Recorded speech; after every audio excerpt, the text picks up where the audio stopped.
Hey, listener, welcome back to the podcast. I have a real treat for you today. I know this is a difficult topic, and a lot of people do not like talking about it, but we're going to talk about money today.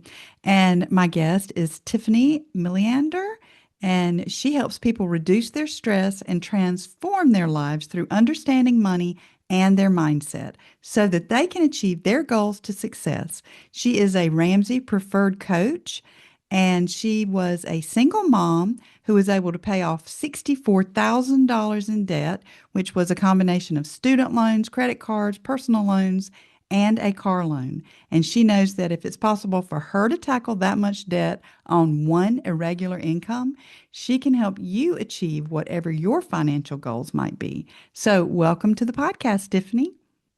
Thank you. I'm excited to be here. Well, I'm excited to have you here. So, before we get started, can you tell the listener just a little bit more about yourself? Sure. I live in the middle of nowhere, Minnesota, and I recently got remarried in April, Wow. and we have a 15-year-old here at home with us, and he has a 23-year-old son that is out in the world trying to figure it all out. Oh, wow. Yeah, that's a tough age. hmm So, how do you handle living in the cold tundra of Minnesota? Lots of hobbies. If you're gonna live here, you gotta love it. So, my husband raced vintage snowmobiles, and so we love to get out on the trails and play on the snowmobiles. My daughter and I go skiing. I like to go cross country skiing, and we both go snowshoeing. So, tons of hobbies. We also ice fish. I don't know if you've ever fished through a hole No, in the I have ice. not, but I've seen it on um whatever that I can't think of the name of the movie. But yes, I've seen it. Is it Grumpy Old Men? No, it wasn't that. It's Renee Zellweger. I can't think of the name of it. My brain. Anyway. But yes, I've seen that and I'm like, I don't know how people do that. Yeah. So my mom and dad were actually from Texas, and we moved Oh, up here when I was 6.5, I believe. So my parents were both afraid of the ice because they felt the same way. They're like, that just doesn't look safe. no, no. Well, apparently you learned to love it. I don't know that I I could. did. We get a little bit and I'm like, okay, this is fun for a day or two and I'm over it and ready for the spring to come. So you just have to be you have to love it, I think, to live there. You do have to love it. So you have a pretty incredible testimony and you've been through some difficulties in your life as most of us have. So would you mind sharing um how you got into debt and also I saw when I was looking over your website that you had a episode, and hopefully I'm not throwing you for a loop, but you have one that's what you wish you knew at 18 before you took out debt. And Oh, yeah. so, can you incorporate that into your testimony for us? I can sure try. Okay.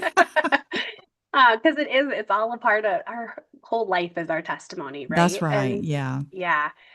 So, yeah, there's a lot of things I wish I knew before I took out debt, but I did try and like condense it down in that blog post. But Yeah. ugh, um, yeah, I'm definitely willing to share my testimony and I'll try and figure out how to incorporate it all in there. So, um, I grew up in a home that was marked by addiction and mental health struggles and instability. Mm, So, there wasn't a lot of conversations about money that was happening in the home. And if they were happening, it wasn't anything good. yeah. Yeah. We experienced things like homelessness and a lot Oh, of financial insecurity throughout life. And like I said, the conversations weren't always pleasant in the household. I'm So sure. that definitely has an impact on how you handle money when you grow up. Mm, So and then affects it as we are adults too, and how we choose to spend our money or think about it even. So, hmm um, growing up, I didn't want to repeat that story. So I tried really hard to make a better life for myself. And I was able to get my AA degree while I was still in high school and get a really good academic scholarship to a out of state private school. Oh. And that really was the turning point where I felt like there was hope. Mm.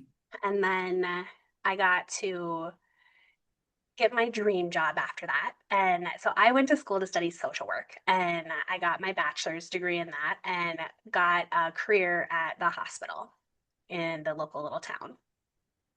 I moved up into management there and really just enjoyed it. And it was such a blessing to have that as an opportunity.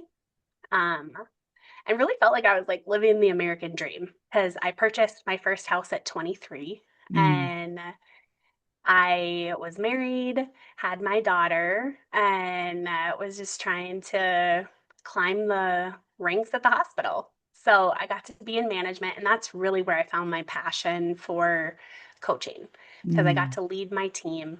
And the things that had been poured into me during college really started to blossom, like the ability to interview, teach, and help people set goals because I was able to do that with my team. Mm. So it was a fun opportunity. And then life changed a lot. So uh, over the years, I felt God calling me to leave my dream job, the management role, and the security that it was providing. And He was asking me to take out on a new journey filled with faith filled risk and watch Him provide for me. And He did that in a really big way. So that is like the exciting part of the story. But the hard part of the story really is um, in my marriage, it fell apart. Mm. And part of that was due to having the same cycle that I had had as a kid.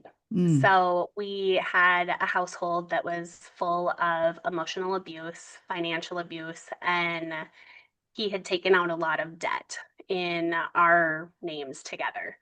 And there wasn't a lot of support to help pay that off together. So it was really a struggle. And then I found out that he was using drugs and was unfaithful. So I really struggled with that for years of how to mend that.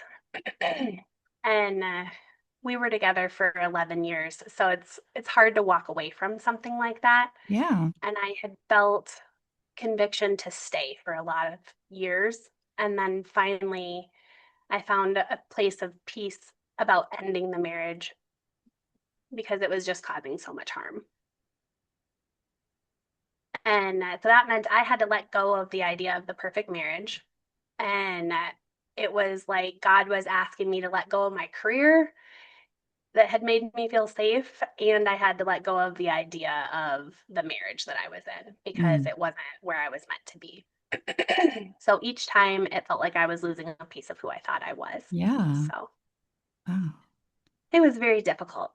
Um, but in that marriage is when I took out all that debt. So if I could go back, I would have changed the fact that a lot of the messaging I got from family and from my spouse at the time was that it was okay to leverage things and to take out that debt and that you really needed a credit score.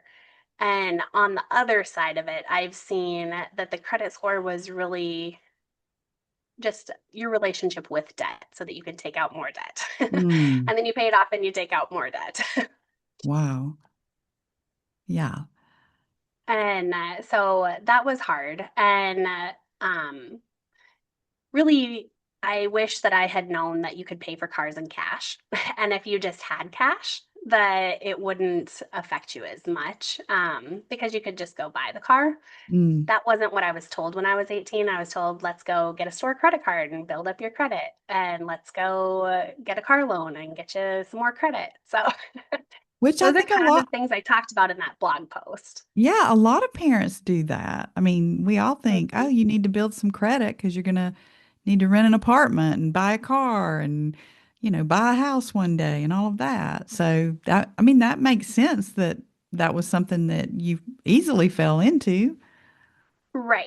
And I think in that moment, him and I both took the responsibility of thinking we were doing the right thing because we were trying to make a better life for ourselves. Mm. And I think that's where everybody is when they're doing that. They're not trying to dig themselves a hole, you know? No.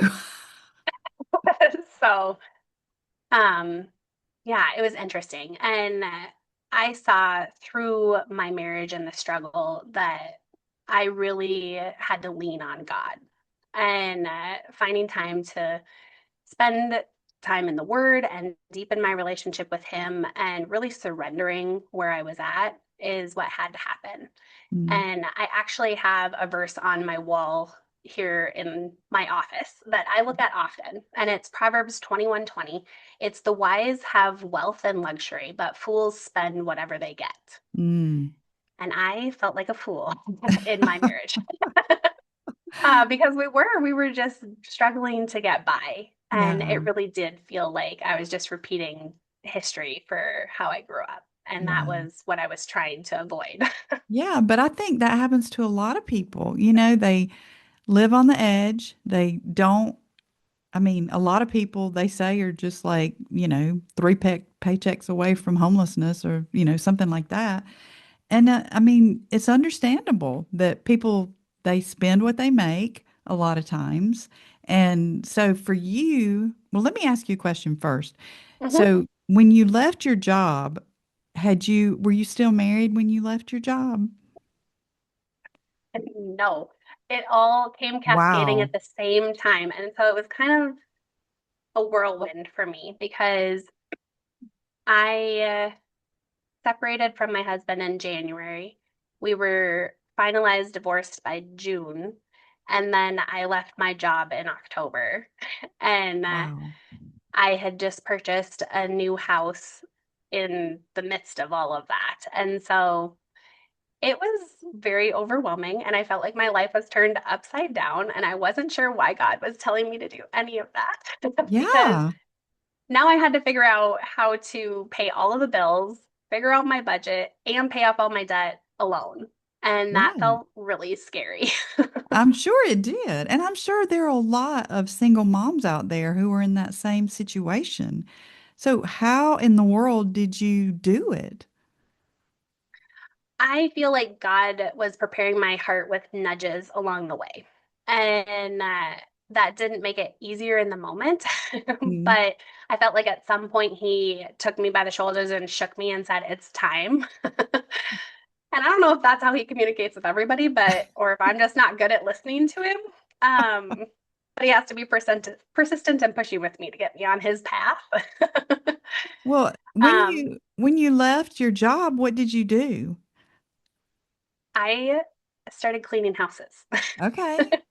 So I went from managing the social work department at the hospital to cleaning houses, and everybody thought I was crazy, except my friend that had hired me in her business. Mm. She needed help because she was going to go on maternity leave, and she was like, "Hey, come and work for me. It'll be great."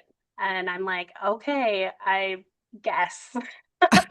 And that was after you quit or before you quit that she made that offer? It to me that was God's divine timing also because she literally contacted me like 2 weeks before I left my job. Wow. And and so then I'm like, okay, I guess I'm going to go do this because I don't know what else I'm supposed to do. And cleaning houses wasn't a step backwards. What it created was for a space for me to really listen to God, Mm. spend time praying, consuming Christian music, and listening to a ton of podcasts. And so it just opened that opportunity for me to deepen that relationship that I really hadn't had the space to have before. Hmm. Because nobody's talking to you when you're dusting and scrubbing toilets, you know? That's right. You're by yourself, so Yeah. Um, and then 3 months after she hired me, she told me that she wanted me to start my own cleaning business and take over all of her clients. And that wow. was not my plan. So I really had to pray about that. And I did end up starting my own cleaning business, and that has turned into something so cool because now that provides business or job opportunities for multiple women in my community. And Mm, I have such a joy being able to foster their relationships and encourage them in their walk with the Lord and watch how He's providing the clients in the business and the income in their pocket. So I just love that that's been a part of the story. yeah. And I had the opportunity to build it from the ground up with him. So it's been really cool to see.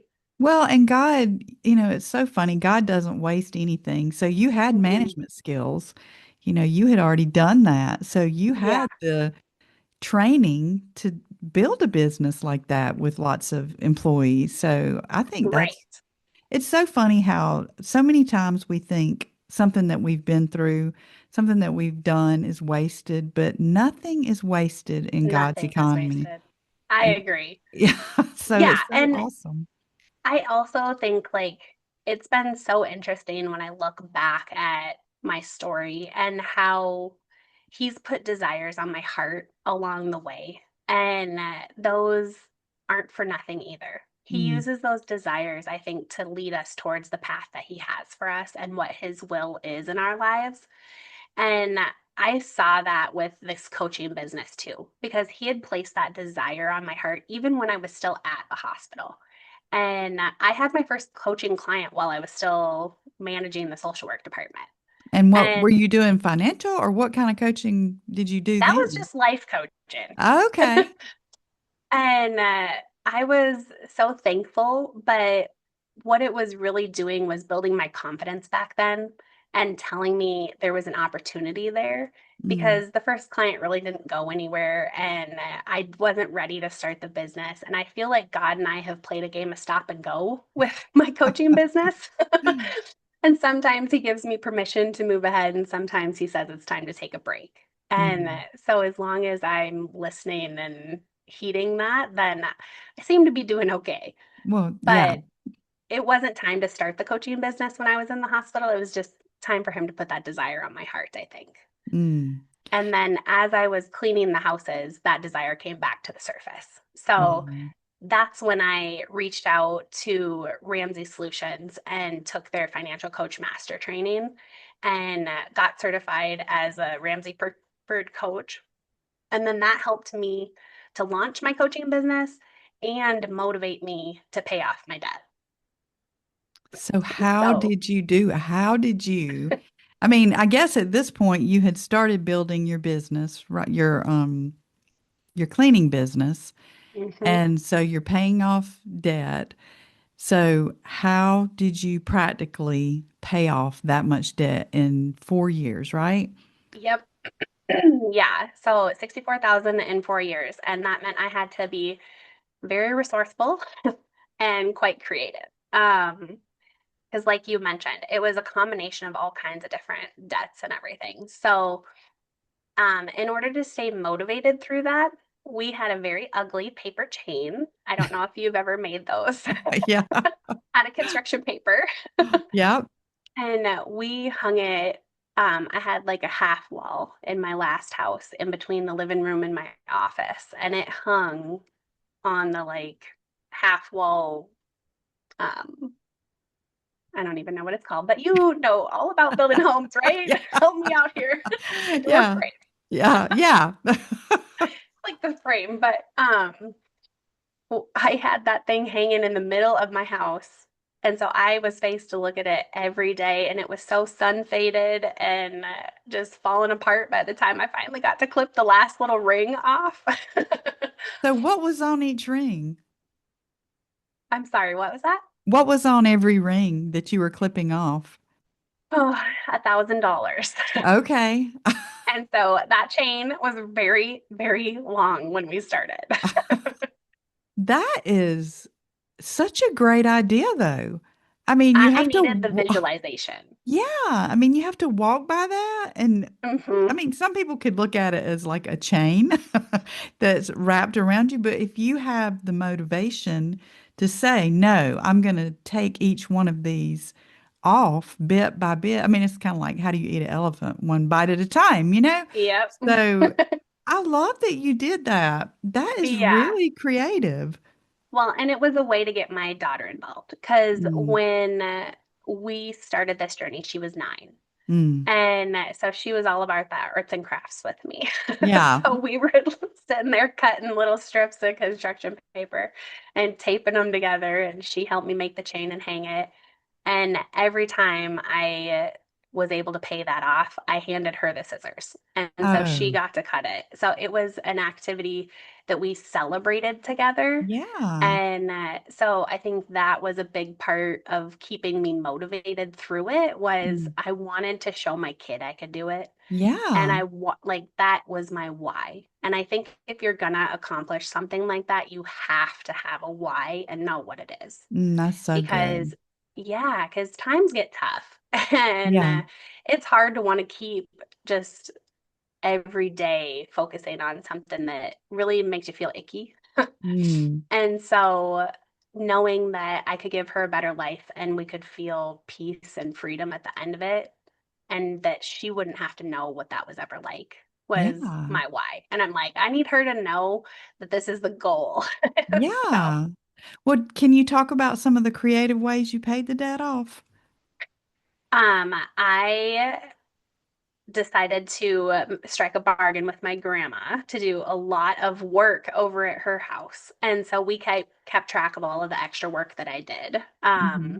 She lived just around the corner from me. And so I did a lot of extra stuff over there. And Like so what kind of thing? Like cleaning or some of it was cleaning, some of it I dug a trench outside in her yard to help with the water drainage. wow. So hard labor and lots of grocery shopping trips and things like that. So really any type of odd thing that she needed done, I was helping her take care of it. So That's great. Yeah. yeah. And it was nice because it was someone I knew, someone who loved me and wanted to see me succeed, and she had the means to be able to pay me for it, and Mm. I had the dignity of being able to work to do it. So Right. Yeah. I think yeah. that's great to be creative like that. I mean, Hmm. and some people do, sell things on Facebook Marketplace or, I mean, there's Yes, all different kinds of ways to do things to get absolutely. money. And like I sold a lot of stuff, garage sales. Mhm. And I have a blog post about that too. So it's like 3 ways to save money fast. So I did all those things. Selling the stuff, cutting any extra spending. And I mean, I didn't have anything extra. We just had one streaming service, that was it. And that's nothing else, you Yeah, know? that's a big deal right now. I mean, Yeah. because there's so many And different ones. yes. Learning to tell your kid no is a really Yeah. big step in saving Yeah. money. Um, I had to start making an every dollar budget. So even when I was married the first time, I had a budget, but it wasn't in depth Mm. and it wasn't reining in my spouse at the time either. So Yeah. that was a struggle. But when I was out on my own, that was something that I really put effort into, was making a budget and keeping track of where all of my money was going. And that really helped any extra money being thrown at that debt to get it paid off. Yeah. I started meal planning, and when I could, I'd buy things in bulk, um, like meat, especially from Hmm. the locker plant, because I was able to fill my freezer and didn't have to go to the grocery store to see all of the temptations all the time. Right. Yeah, that makes a difference. Hmm. And then, yeah, just canceling any extra unused services really helped. Um, and then removing your debit card or credit card from any online shopping so that you Ah, have like resistance between spending. you have to go get that card and look it up to put it in Yes. there. That's a good idea. Yeah. Yeah. And so I can like think of so many other ways that were creative like that help me get to that point. But honestly, I can't even make up the generosity that happened in my life. Mm, And that really helped get us that far. yeah. Um, my stepdad was generous enough to help pay off the last bit of my student loan. Oh, And so I wow. can't even take credit for that, Yeah. but it was never something that I had planned on happening as a part of that journey. But I think God rewards it when we're faithful. Yeah. And I had random $100 bills showing up in my mailbox. Mm, And the only thing I can attribute that to is that I continued to be faithful with tithing, mm. showing up, and investing in that relationship of spending time with my devotions, going to church, leading my kid, and trying to just do my best and stay on the path. Yeah, that's really good. And I think tithing, that is something that can be controversial, because Hmm. I mean, I know when we were young, that's one thing that my husband especially always prioritized was tithing, but I was the one who paid the bills. Sometimes like, well, if I pay this, then I'm not going to have enough money to pay this. And I mean, it was like, okay, God, here you go. And it's not an easy thing to do, but God always, came through. We just have to Yeah, trust him. I know. And that is, like I said in the beginning part of my story, like he was asking me to take faith-filled risk. And just that thought is scary to Yeah. do.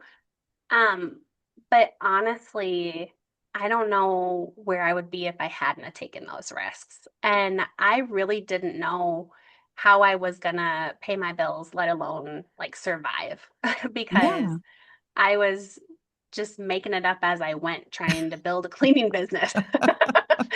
And um, I never missed one bill.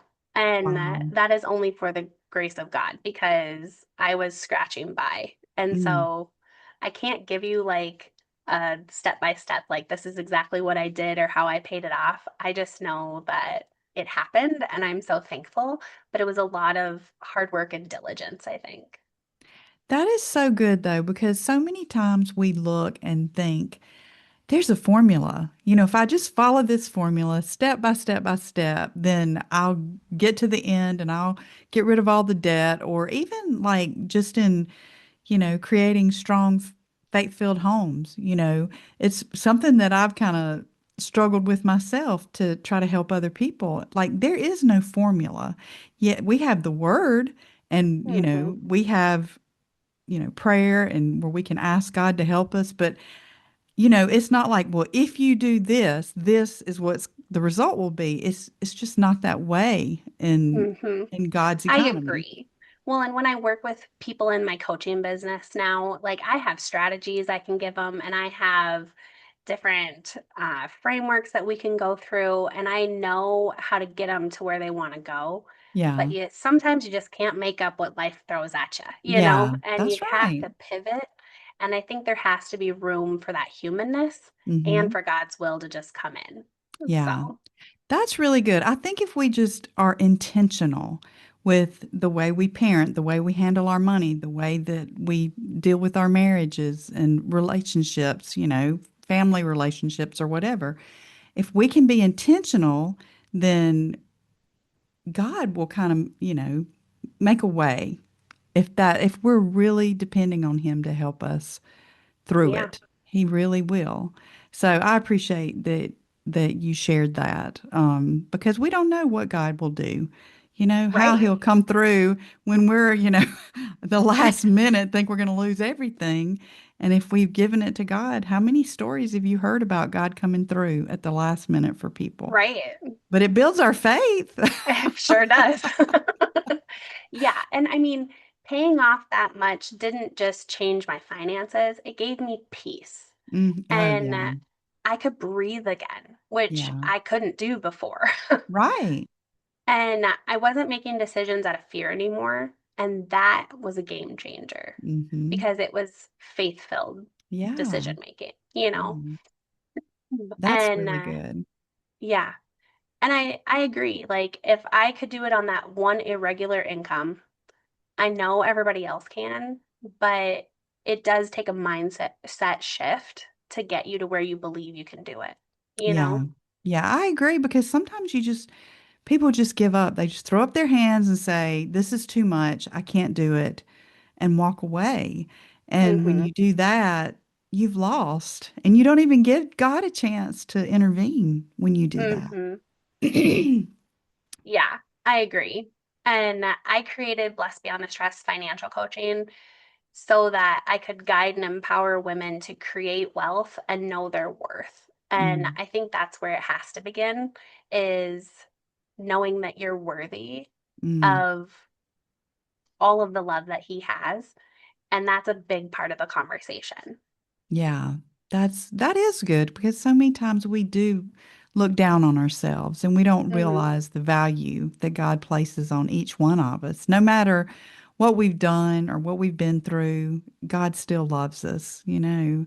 But I want to ask you a couple of things that you mentioned when you were talking about your first marriage, and you said he was financially abusive. So, can you, because there might be a wife out there who's dealing with something, but she doesn't really understand what that is. So, can you explain what that is? Sure. I mean, some people might disagree with me on the definition, but I do think that what I can tell you what I was experiencing. Okay. And Yeah. it it felt abusive at the time. Mm-hmm. So he was hiding money and not helping pay the bills. Mm-hmm. He was not willing to have conversations about the money in our household. And I was having to pay for all of my child's things. It was his kid too. Yeah. And wasn't helping buy the groceries or the household things or anything like that. And to the point where if my vehicle broke, he wasn't willing to work on it or help me afford to fix it. And that really isn't how a marriage is designed. No. You know, that's not how it's supposed to function. And it felt like the money was being withheld and used against me. And Mm-hmm. that's where I feel like it goes into the level of financial abuse. Yeah. And then on top of that, he was taking whatever money he was making and using it to buy drugs, alcohol, and do who knows what else with it. Yeah. So, Gosh, that is so. I mean, that had to make you so angry to mhm, to have to go through that and be the one that was holding everything together in the meantime. So, yeah. I and mean, this, it really, I don't even know the right words to say to describe what that felt like, but that's how I know that I finally got permission that it was time to leave from God because mhm, I was having panic attacks and I wasn't able to move anymore because the stress and the financial burden and just trying to keep myself and my kids safe in that environment, you know? yeah, And when I left, there was a peace. mm, And then it felt like each step after that, it was laid out for me. And it was just so much easier with life just in general after that. And I was, like I said, I was blowing my life up, leaving my job and yeah. buying a new house and trying everything new. Um, but there was still that sense of peace in the chaos. So, That's so crazy because when we do the things that we know God is calling us to do that seem crazy to everybody else, then we do have that peace that passes all understanding. I mean, yeah, and that's exactly what it And I'm was. sure you trust God a whole lot more now than you did before you've walked through that journey. Absolutely. I really don't think that my faith or my relationship with the Lord would be the same had I not been there. And I've had people ask me if I regret my marriage to him, and I can't say that I do Yeah. because I got my daughter out of it and I got such a deeper relationship with the Lord out of it because Hmm. in that struggle and in that discomfort, I leaned so much further into my faith and it really drove me towards the Lord instead of in the opposite direction. So, Yeah. And I think that happens so many times if we lean towards him and not away from him. So mhm. that's great. The other thing I want to ask is about your daughter. So what did you tell her? How much did she know about the financial situation? And how do you teach her about money now. I mean, she's 15, so it won't be long before she'll be, out on her own and you'll have an empty nest. Sorry. Yeah. I'm ready to think about Yeah, that's hard to think about. But so how did you handle that parenting situation through that season? And even now? that. So when she was little and I was married to her dad, I didn't talk to her about money because I wanted to pretend that it wasn't as bad as it was. Yeah. And in that season, I really was trying to enjoy life um, with what I did have. Hmm. And so we had so much fun doing all kinds of free activities. That's great. And we lived in a town that had great festivals that had all kinds of free events multiple times a year. And we would go to everything. And we lived in town so we could walk. And so Hmm. we weren't spending gas money and we were just participating and living life and being present with each other. And that was the best way I knew how to get through it all. Hmm. And so I would like to think that when she was little, she really didn't know that there was the struggles that there were. Yeah. Because if I had to, I went to the food shelf to make sure we had food. Mm. And the bills got paid somehow. And Yeah. so I think she had a happy childhood as far as that goes when she was little. Uh-huh. And then once we moved out, things obviously changed because I was a single mom and it looked a lot different. And I had to start saying no to Hmm. things because then we moved just outside of town, which meant we couldn't walk to all the events anymore and we couldn't do all the same things that we had done before. And so that's really when the conversations about money started because then that ugly paper chain went up in my living room too. And so she knew that I had debt. So that word became something she was aware of. Hmm. At 9 years old, I didn't really explain a lot about what that meant. It just meant that we're not doing a lot of extra things until this chain is out of my living room. Mm. That's motivation for her too. It was, yeah. And so she was used to doing the fun stuff. So she wasn't accustomed to like big fancy going out and doing these things anyways. She Hmm. enjoyed the simple things, which is why we like to snowshoe and things because we just had a cheap pair of snowshoes. Yeah, it's free. Yeah, you can go out and trek in the woods and nobody cares. Yeah. And um then as she got a little bit older, I started to tell her some of the principles that I really wanted her to learn. And so I broke it down in very easy terms. And I think this is what adults should hear too. So Hmm. there's only really three things that you can do with money, and it's give, save, and spend. Hmm. And I told her that I wanted her to be doing all three of those things with her money. Hmm. And she also knew, I guess, when she was tiny, that I would manage her money for her. So, and this is just something I just started when she was a baby. But if someone gave her cash, I would let her go spend it. But if her grandma or whoever sent her a check, I just put it in a savings account and she never saw Yeah. it. So she knew she had a savings account and she wasn't allowed to touch it. So, Yeah. Which is so good. I I've, mean, all our kids need to have a savings account. yeah. But I would say that's probably her first introduction to talks about money is, oh, you have money in a savings account and we're going to put this check there. Hmm. And then as she got older, I'm like, there's more you can do with money than just save it. You can give Yeah. it and you can spend it too. Yeah. And then she got her first job at 14 at the local ski hill. And so when she started there, that's when we really started to talk about more things about money because now she has her own money. Right. And so we went and opened her up a checking account. And I said, every time you get a paycheck, I want you to be diligent about putting 15% of your paycheck into your savings account before you ever decide to give or spend the rest of it. Mm. And so that's just become a natural rhythm with her.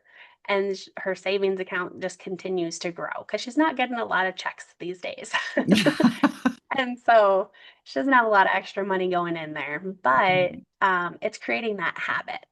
And Yeah. she also has enjoyed being very generous with her friends, being able to buy little snacks for them or little treats or birthday presents or whatever. So I think when they're young like that, it's keeping it simple. Hmm. That's good. And I think they need to know, this is, you don't just get a check and then just go, burn through it. You take it and you are, again, intentional with the Hmm. money rather than, oh, well, But then I think it's also good that because I've known kids that have like, they save every single solitary dime and they're not going to spend it, and they can even be kind of selfish with it because it's like, no, I don't want to, touch my savings.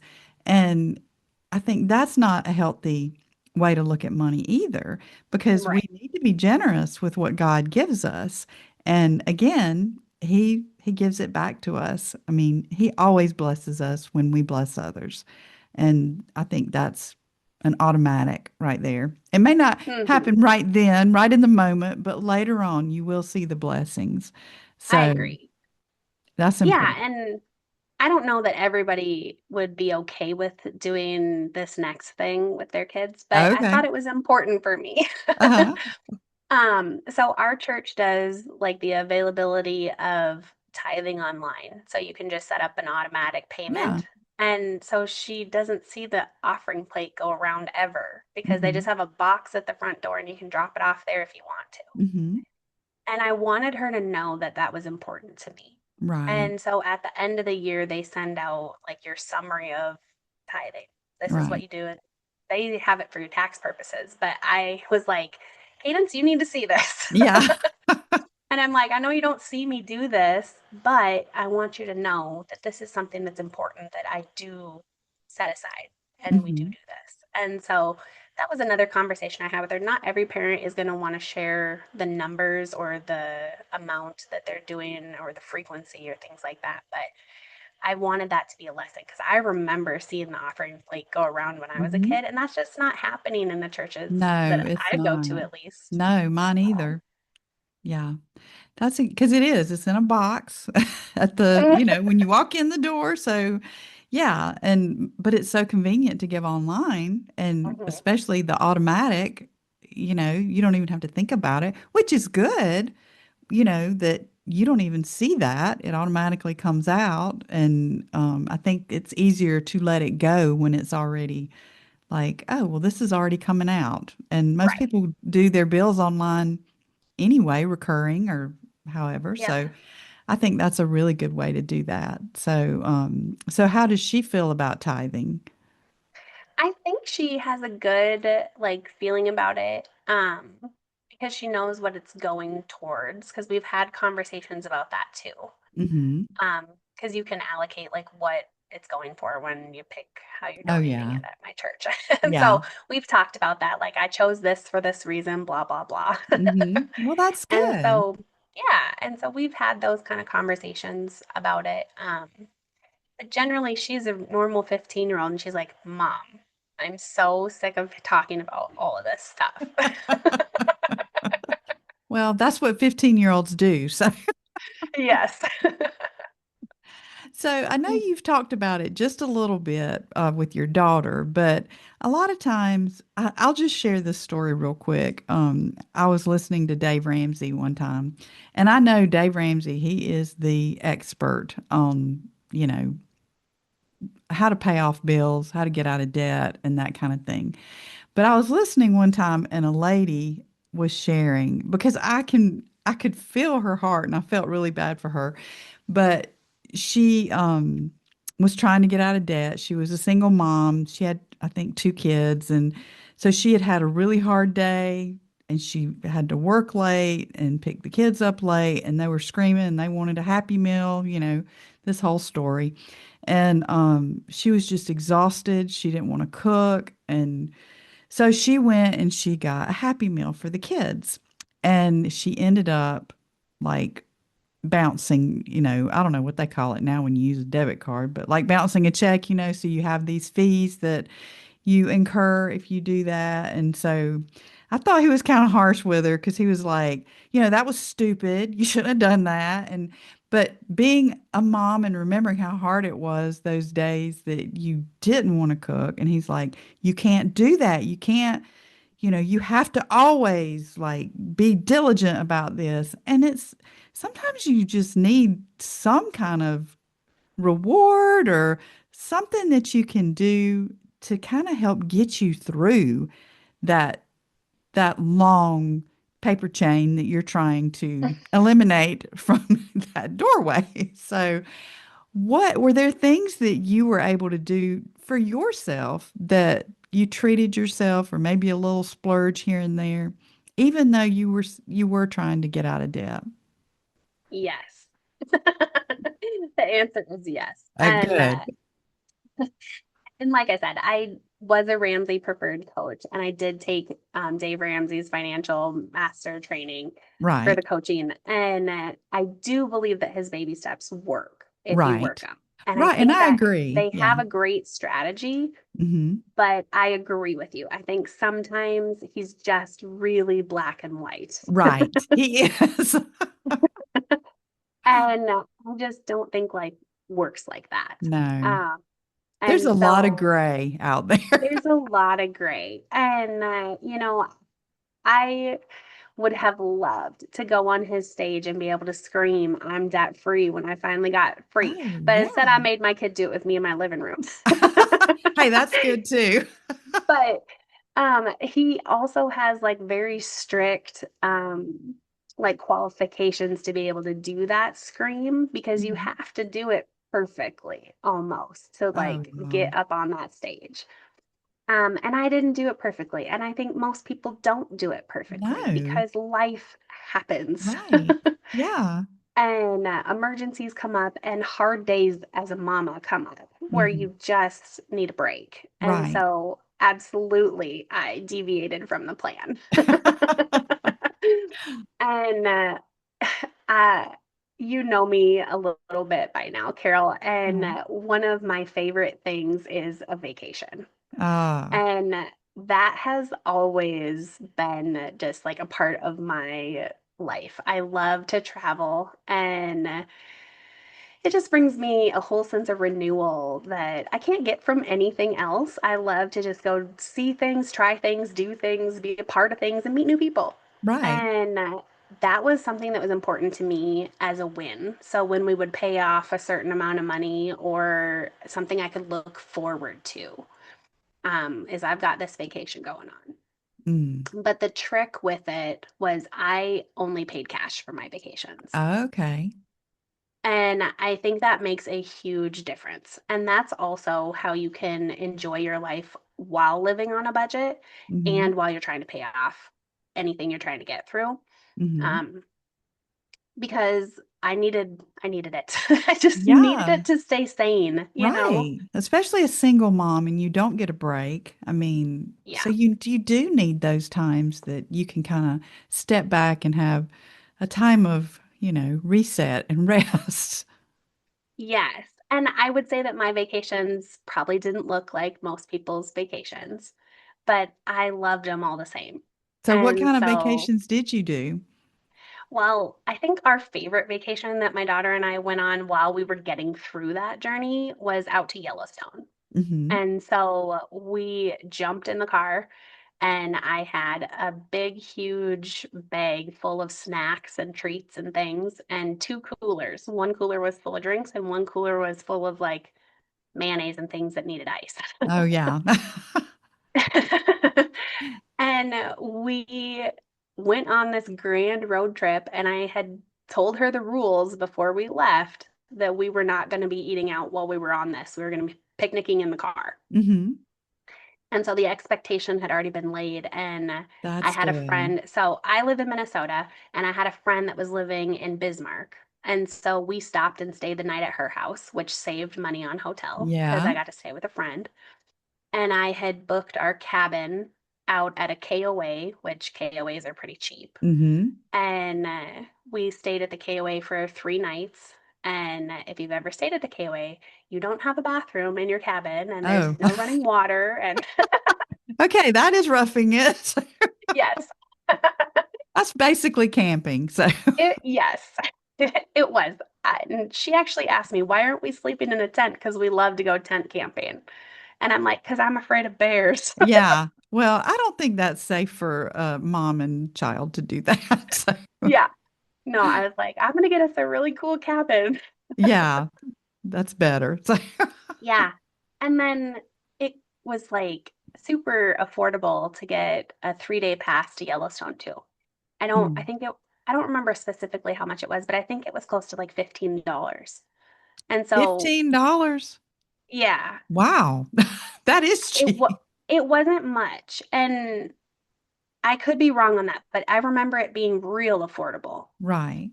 And I had set aside money for the gas. I had, like I said, prepaid for the cabin with cash, and all of our food was in our car. And so I knew what I had to spend on the trip. And we just had so much fun at the campground, and we had so much fun just trekking around Yellowstone and checking it all out. And then towards the end of our trip, which we were out there for the 3 days, um, there was extra money that was not spent. And so I'm like, okay, we can go out and enjoy one meal out and get the rest with souvenirs. And so it was just a super fun experience and great time. And one thing we actually did do out there that was extravagant, we went horseback riding. Oh, yeah. But we had the cash for it, and I had been saving up for that trip for a while. So even though we were paying off the debt, I had been stowing away a little savings account to pay for that trip. So, Yeah, that's really good. I know um when I was growing up, my dad's from upstate New York, and so we it was literally 1,000 miles from our driveway to his mom's driveway, and so every other summer, Whitman, my dad was a truck driver, so he always went, and there's three of us kids, so we were driving straight through 17 hours to get to my grandmother's house every other summer, and so that was the way that they were able to do it. I mean, rarely did we, sometimes we'd stop and get a hotel room, but most of the time, Daddy was like, no, we're driving straight mhm, through. And, that wasn't easy being a kid, having to be in a car for 17 hours. But that was a good, because when we got there, of course, we stayed with my grandmother. So mhm, that was free. But when we were there, we got to go to some of the different places that were around because they were close to Canada. So, we went to some of the places in Canada. And just saying you went to another country, that was kind of cool. So, anyway, but yeah, I can appreciate that. That really is some good advice on, usually you do have family or friends that you can stay with that really will, because it is expensive to stay in a decent hotel mhm. now. So I think that Yeah, does make a difference. it But does. go ahead. Yeah. No, I was just gonna say it does make a huge difference. And she was nice enough to let us stay on the way out and the way back. And Oh, well, so, that's good. yeah. And it's safe. It's safe Hmm. because you know the people. So that's a good tip too. So this has been a great conversation, but before we wrap up, I just want to know, is there anything else that you would want to tell the listener to maybe any sort of wisdom or advice or whatever that if they're struggling with money right now? I think I would want people to take from my story that obedience creates a space for provision. Before my finances changed, I had to shift my identity. And God cared more about transforming my heart than preserving any kind of comfort that I had. Yeah. And um, if you are struggling with your finances, start with having a shred of hope. And I hope that is what this conversation that we're having today can give people Mhm. because my life hasn't been great. It's been full of struggle and it's been honestly survival at some points. Mhm. And I think I'm very thankful that now that same God has carried me from survival and is now giving me the opportunity to learn how to steward abundance. Mm. And I want people to know that that is possible and you don't have to stay stuck in your circumstances. There is hope out there. Mm. And if they're ready to start making those kind of changes, I would love to have a conversation with them. That's great. Yeah. So, how can people get in touch with you and what resources do you have for them? I have Blessed Beyond the Stress podcast on Spotify. And then that is how you find me on my website too, is blessedbeyondthestress.com. And they can set up a free discovery call on there. And I've got multiple different free downloads they can access too. Hmm. And I would love to have a discovery call and just have a conversation to see where they're at and where they'd like to go. Well, that's great. Well, I think that you would be a great person to help somebody who's going through because I feel like the people that can help you the most are the people that have been where you are and have gotten through it. And so you have that story, you have that testimony, and God's allowing you to use it to help minister and coach other women who are trying to get through it just like you were. So I appreciate that you stepped out and you had the courage and the faith to do that, and that God blessed it, and that He will bless each one of you listening if you will step out in courage and in faith and trust Him with, your financial situation or whatever situation you might have that you're struggling through right now. So, Tiffany, thank you so much for being on the show today. Thank you, Carol.